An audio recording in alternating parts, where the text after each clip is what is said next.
Buletin Didik 18 Mei bersama saya Zaiti Zubir. Salam hormat dan salam sejahtera. Sentiasa komited tidak berkompromi dengan integriti dan menepati masa.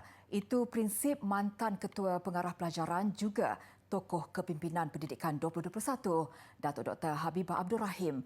Beliau memulakan kerjaya dalam dunia pendidikan pada tahun 1986 di Sekolah Menengah Sains Sultan Muhammad Jiwa, Sungai Petani, Kedah sebelum menjawat jawatan terakhir sebagai Ketua Pengarah Pelajaran pada tahun 2020. Mengakui ketika memegang jawatan sebagai Ketua Pengarah Pelajaran, cabaran terbesar adalah pandemik COVID-19 yang melanda negara. Bagaimanapun beliau menyifatkan, cabaran itu dapat dihadapi dengan kerjasama semua pihak, termasuk pegawai kementerian, guru dan tidak dilupakan ibu bapa. Sebagai penjawat awam, Datuk Dr. Habibah sangat komited dengan tugasannya. Beliau menjadi yang terawal berada di pejabat untuk memastikan semua tugasan dapat diselesaikan dengan pantas. Saya sebenarnya mula bekerja awal pagi. Saya bertolak dari rumah lepas sembahyang subuh. Jadi boleh tak payah jam lah. Jadi boleh berada awal. Jadi kalau macam 7 suku, 7.30 tu saya dah memang ada di pejabat. Jadi mereka yang nak curi-curi masa ataupun jadi sebelum meeting biasanya pukul 8 atau 8.30 mereka akan cuba dapatkan saya lah. Menurut Datuk Dr. Habibah, dia sangat serius dan objektif ketika melakukan tugas. Namun beliau juga mudah didekati. Tapi kalau ramai yang mendekati saya, walaupun mungkin ada yang beranggapan saya ni serius, sangat objektif mungkin, tetapi saya bukanlah segarang itu.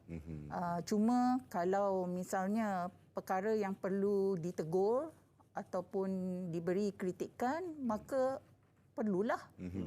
Itu yang bagi saya tanggungjawab saya. Kejujuran yang ada di sana. Ya. Tapi kalau ada yang baik itu memang saya terima.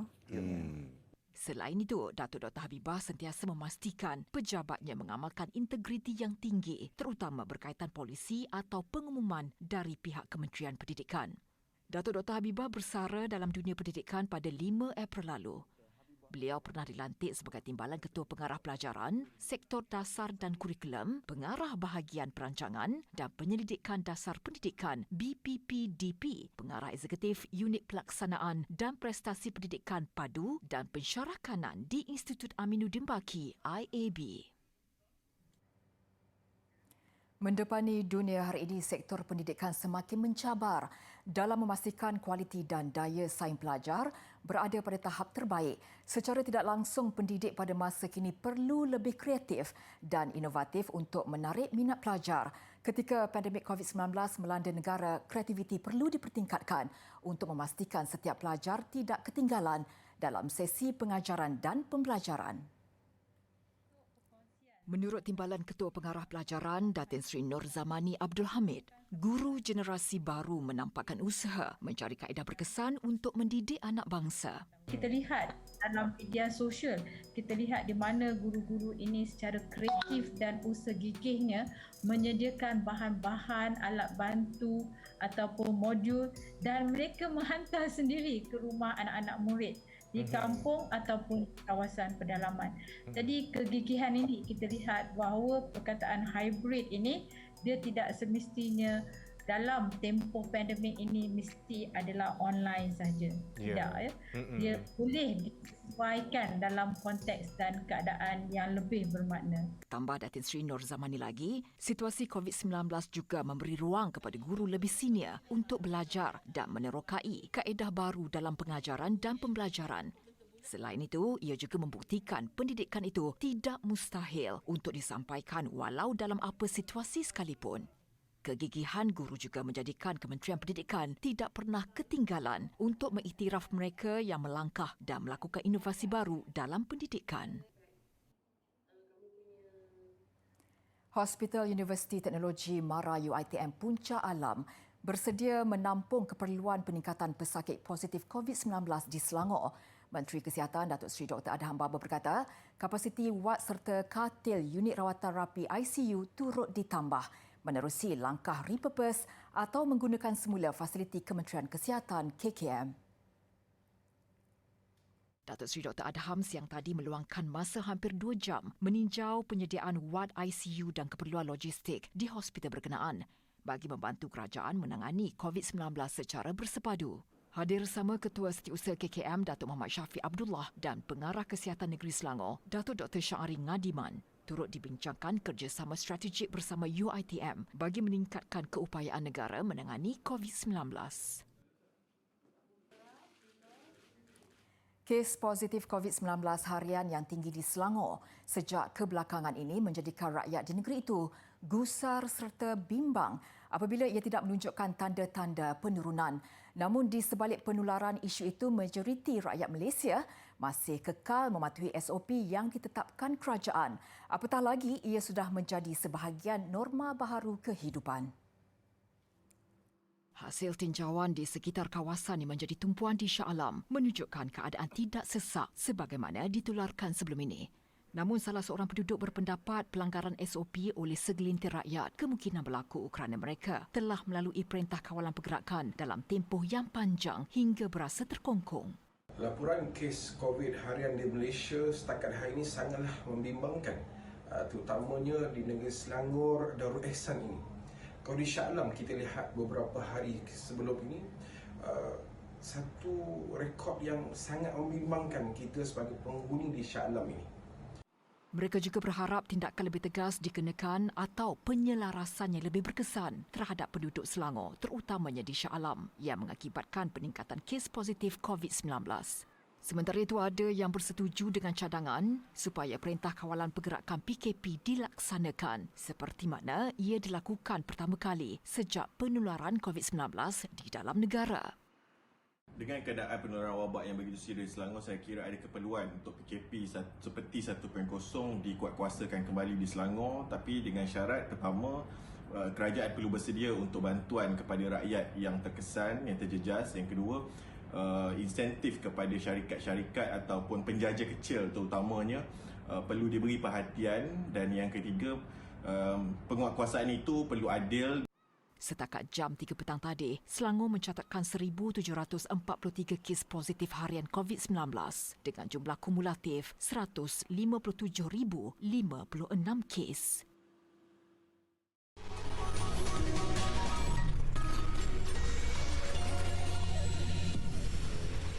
Ketika musim hujan lebat ini, pastikan adik-adik kekal di kawasan yang selamat. Elakkan bermain di luar rumah yang boleh mengundang perkara tidak diingini. Kita ke laporan banjir di Melaka. Mangsa banjir yang ditempatkan di Pusat Pemindahan Sementara PPS hingga pagi tadi meningkat kepada 554 orang daripada 128 keluarga berbanding 321 orang semalam. 7 PPS dibuka di 3 daerah berbanding hanya 4 semalam, dengan 2 lagi PPS dibuka di Melaka Tengah bagi menempatkan mangsa terjejas akibat banjir kilat. Pengarah Angkatan Pertahanan Awam Malaysia APM Negeri, Lieutenant Colonel Cuthbert John Martin Quadra dalam kenyataan berkata, PPS di Sekolah Kebangsaan Air Molek dibuka tengah malam semalam selepas berlaku kenaikan air di Rumah Awam Air Molek yang menyebabkan 139 mangsa daripada 37 keluarga dipindahkan. Satu lagi PPS iaitu di Sekolah Jenis Kebangsaan Cina Malim masih dalam proses pendaftaran mangsa banjir. Seramai 185 mangsa daripada 36 keluarga ditempatkan di PPS Sekolah Menengah Kebangsaan Tun Mutahir. 64 mangsa daripada 17 keluarga pula di PPS Sekolah Rendah Agama Jabatan Agama Islam Tanjung Minyak. Selebihnya di PPS SMK Bukit Rambai, SJKC Syuhian dan Dewan Jawatankuasa Pembangunan dan Penyelarasan Dewan Undangan Negeri Durian Tunggal. Di Sabah, jumlah mangsa banjir di Beaufort dan Tenom yang dipindahkan ke PPS juga bertambah kepada 72 orang pagi tadi berbanding 59 mangsa petang semalam. Jawatankuasa Pengurusan Bencana Negeri Sabah dalam kenyataan memaklumkan mangsa ditempatkan di PPS Dewan DP Muhammad Dun Banir di Beaufort ialah 46 mangsa daripada 12 keluarga. Mangsa banjir di Tenom pula kekal 26 orang daripada 5 keluarga dan ditempatkan di PPS Rumah Kebudayaan Kalang Kanar. 45 kampung di Beaufort dan 11 kampung di Tenom juga masih berlaku banjir. Jawatankuasa Pengurusan Bencana Negeri Sabah memaklumkan banjir berlaku akibat keadaan cuaca yang tidak menentu yang menyebabkan paras air di beberapa sungai melimpah dan menenggelamkan beberapa jalan serta kampung. Penulis dari Malaysia Dr. Ravi Pakirisamy mengharumkan nama negara apabila mendapat pengiktirafan National Academy, sebuah persatuan yang berpengkalan di Amerika Syarikat. Ia selepas bukunya yang bertajuk Success disenaraikan sebagai best-selling authors dan mencapai status bestseller Amazon pada 4 Mac lalu. Buku yang ditulis bersama oleh Dr. Ravi dan 22 profesional lain seperti penulis Amerika Jack Canfield diterbitkan pada November 2020 oleh penerbit buku terkemuka Celebrity Press. Penerbitnya dalam satu kenyataan menggambarkan sukses sebagai buku yang memperkasakan pemilik perniagaan kecil seluruh dunia, selain turut menawarkan ilmu pengetahuan, motivasi dan bimbingan. National Academy ditubuhkan pada Mei 2010 bagi tujuan mengiktiraf dan mempromosi pencapaian penulis di seluruh dunia.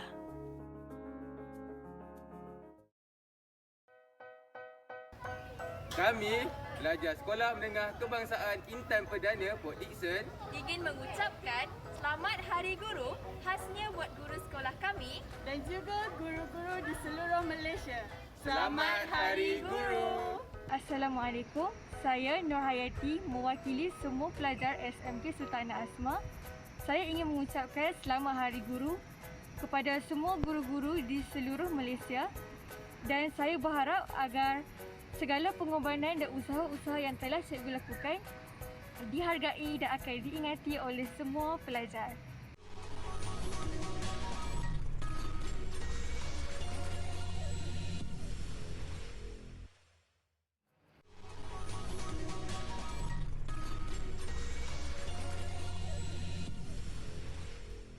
Bersua kembali, Institut Penyelidikan dan Kemajuan Pertanian Malaysia MARDI memperkenal teknologi bagi menangani masalah padi angin, iaitu ancaman utama untuk pengeluaran padi dunia yang dialami para petani.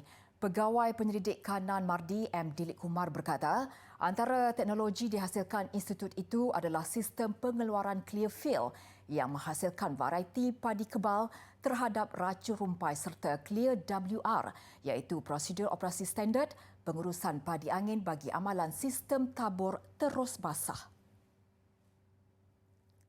Menurut Dilip Kumar, semburan racun rumpai imidazolanon ke dalam sawah yang ditanam dengan varieti padi Clearfield mampu mengawal pertumbuhan keseluruhan spesies rumpai terutamanya padi angin.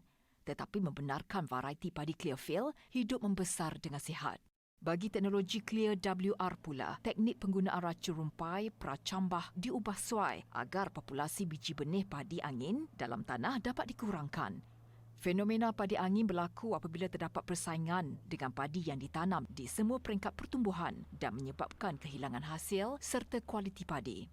Kawalan padi angin harus dilakukan sepanjang proses penanaman padi, bermula dari penyediaan tanah sehingga penuaian padi. Kementerian Pelancongan Seni dan Budaya MOTEK akan mengadakan sambutan Hari Muzium Antarabangsa Peringkat Kebangsaan 2021 secara dalam talian pada Julai ini. Anda boleh menyertai pelbagai aktiviti menarik yang diatur, antaranya pameran maya, e-quiz, pertandingan e-sukan dan mereka bentuk muzium masa depan. Sambutan itu dijadual bermula pada 12 hingga 16 Julai menerusi laman Facebook Jabatan Muzium Malaysia JMM. Bertemakan masa hadapan muzium, pemulihan dan pencitraan. Menterinya Datuk Seri Nancy Shukri berkata Hari Muzium Antarabangsa diraikan bagi membangkitkan kesedaran orang ramai terhadap kepentingan fungsi dan peranan muzium sebagai institusi signifikan dalam pembangunan masyarakat. Secara dasarnya menyeru golongan profesional dan komuniti muzium untuk bersama-sama berganding bahu bangkit dengan amalan baharu. Ia berdasarkan penciptaan nilai dan model perniagaan baharu bagi institusi budaya serta penyelesaian inovatif untuk cabaran sosial, ekonomi dan persekitaran masa kini. Sambutan Hari Muzium Antarabangsa ini juga disambut serentak semua muzium di seluruh dunia. krisis kesihatan global yang berlaku pada tahun 2020 menuntut institusi muzium untuk bangkit mendepani cabaran sekaligus mempersiap diri ke arah masa depan yang lestari. UNESCO melaporkan 90% muzium di seluruh dunia terpaksa ditutup pada 2020. Ekoran penularan COVID-19 dengan 10% daripada muzium terbabit mungkin tidak dapat kembali beroperasi. Untuk maklumat lanjut mengenai sambutan Hari Muzium Antarabangsa Peringkat Kebangsaan, orang ramai boleh melayari laman sesawang www.jmm.gov.my.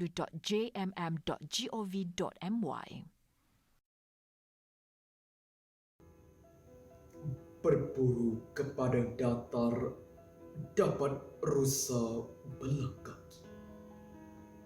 Berguru ke balang ajar ibarat bunga kembang tak jadi. Dialah pemberi paling setia. Tiap akar ilmu miliknya, pelita dan lampu segala untuk manusia sebelum menjadi dewasa. Dialah ibu, dialah bapa, juga sahabat. Alur kesetiaan mengalirkan nasihat. Pemimpin yang ditauliahkan segala umat. 1000 tahun katanya menjadi hikmat. Jika hari ini seorang Perdana Menteri berkuasa, jika hari ini seorang raja menaiki takhta, jika hari ini seorang presiden sebuah negara, jika hari ini seorang ulama yang mulia, jika hari ini seorang peguam menang bicara, jika hari ini seorang penulis terkemuka, jika hari ini siapa sahaja menjadi dewasa, sejarahnya dimulakan oleh seorang guru biasa.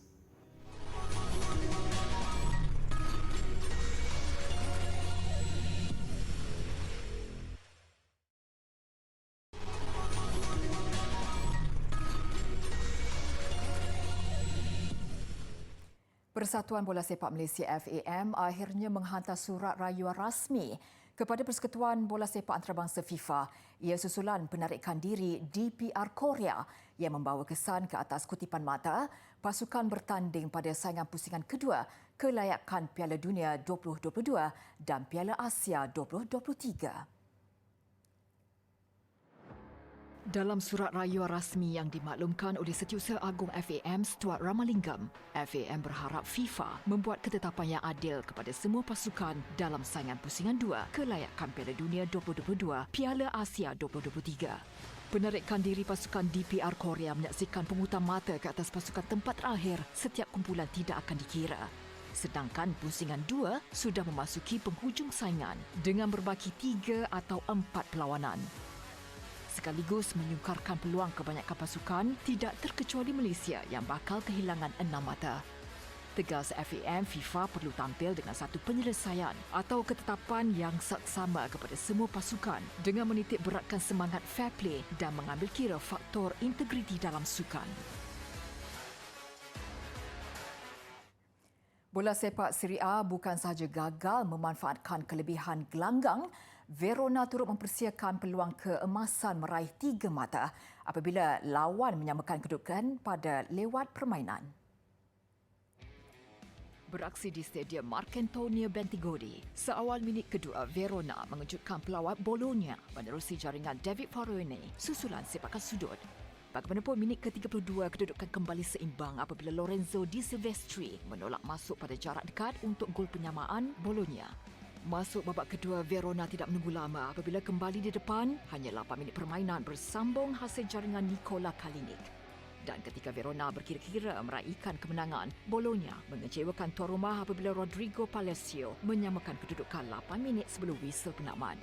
Keputusan 2-2 menyaksikan Verona di tangga ke-10 dengan 44 mata, 3 mata mengatasi Bologna di kedudukan ke-11.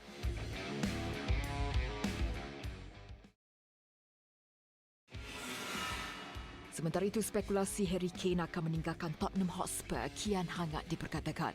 Selepas 12 tahun bersama klub London itu, Kane dilaporkan mendesak proses perpindahannya diselesaikan sebelum kejohanan Euro bermula 11 Jun depan. Kane kini dikaitkan dengan Manchester United, juara Liga Perdana musim ini Manchester City, selain Chelsea dan Real Madrid. Dengan catatan 32 gol musim ini, Kapten England berusia 27 tahun itu bagaimanapun masih mempunyai kontrak 3 tahun bersama Spurs.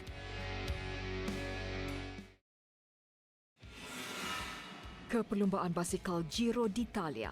Pelumba Slovakia Peter Sagan menjuarai peringkat ke-10 dari L'Aquila ke Poligno yang merangkumi jarak 139 km. Saingan kali ini nyata lebih sengit ketika memasuki kilometer ke-40 dengan kelompok pelumba mula membuat breakaway diketuai pendahulu keseluruhan Egan Bernal dari Colombia. Berbaki 50 km terakhir, kelompok besar pelumba kembali terbentuk dan persaingan makin rancak menuju penamat. Sagan nyata berada di kelas tersendiri untuk muncul terpantas melepasi garisan penamat dengan catatan masa 3 jam 10 minit 56 saat. Fernando Gaviria menduduki tempat kedua, manakala pelumba tuan rumah Davide Cimolai ketiga.